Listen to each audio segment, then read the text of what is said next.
D'après la légende,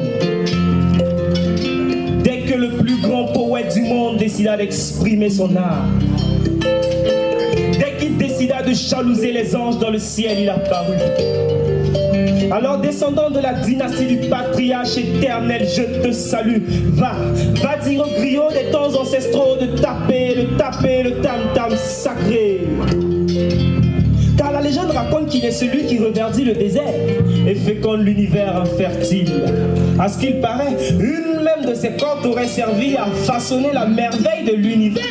La belle corde vermeille qui émerveille tous ceux qui en nous veillent, on l'appelle et lui, son nom c'est Adam. Adam, le père de la terre. Adam, l'ancêtre de l'univers. La légende raconte que son charme est plus tranchant que le katsuna du samouraï et que son regard perfore le cœur des femmes et adoucit leurs âmes. J'ai vu dire qu'il aimait dire que dans la vie, le sourire hypocrite d'un ami est plus terrible que le regard perfide d'un ennemi. Et que nous devons fuir les ennuis, penser à notre avenir et surtout séduire la vie. Mais papa, tu sais, moi j'ai grandi et j'ai pris de l'âge. Je ne crois pas à ces histoires de légendes parce que pour te décrire, elles n'ont pas su trouver les mots exacts pour dire et écrire dans le ciel. Tout est au fait. Et d'ailleurs, nul mot dans le dictionnaire ne saurait le faire. Mais laisse-moi juste te dire à travers ma voix, à travers mes vers, que lorsque s'envole dans mes yeux ton céleste regard, mon sang se trouve contaminé par l'odeur du bonheur, la profondeur de ton ardeur, ta candeur, ta ferveur, ton honneur, ton bon cœur et... Partout dans le désert, l'océan et les nuages, c'est ton silence que j'entends. Sur la terre, la forêt et les feuillages, c'est ton rire, ton sourire, ton soupir, ton souvenir que j'entends, papa. Chaque soupir que tu me lances est un conseil et une interpellation. Chaque sourire venant de toi est une bénédiction. Papa, je t'aime.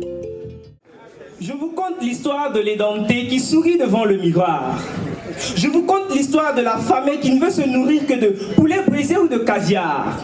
Je vous conte l'histoire du riche fauché burkinabé Barnabé, l'intello du quartier, le cerveau de la cité, cité parmi les lauréats après son bac, lauréat au concours de la fonction publique. La première année d'études écoulée, Barnabé prend son pécule et s'achète une moto pimpante. Il désire être le choco de sa bande. En plus, il le fait sans inquiétude. Mais dis-moi, Barnabé, qui es-tu ? Après, il prend un prêt auprès de la banque qui fait 3 fois son salaire annuel qu'il n'a pas encore pour se construire une maison de rêve. Les études écoulées, Barnabé le campagnard est maintenant fonctionnaire. L'argent ne fait que couler, désormais il s'appelle le champagnard. Adieu la bière, c'est réservé à la galère.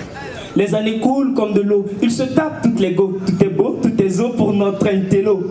Mais... quand durant la journée le chien vous a protégé, la nuit venue, il faut lui remettre son os. Les 5 années passèrent. À Barnabé, ce qui est à Barnabé, à la banque, ce qui est à la banque. Il faut honorer sa dette avec son salaire. L'argent ne comble plus les fins de mois. La détresse, la tristesse font qu'ils font de moi. Regarde, se dit-il, ce que la vie et ses périples font de moi. Même les go ne sont plus fins de moi. Barnabé est devenu le bon petit de tous les boutiquiers fauchés du quartier. Huile, cigarettes, sac de riz à crédit. La situation du riche devient critique. Rien de ce qui lui arrive semble crédible. Il sort dans les rues, crie, dit qu'il veut une augmentation de salaire. Il brûle, casse les feux tricolores, les lampadaires. Une fois qu'il obtient gain de cause, que l'État augmente son salaire, Barnabé ne veut plus utiliser du beurre de karité comme pommade. Il préfère celle faite à base d'aloe vera. Mais t'inquiète, la galère aussi le verra. Pendant ce temps, l'État augmente les impôts. Il faut bien rembourser ce qu'il a cassé, ce qu'il n'a pas cassé, que les autres ont cassé.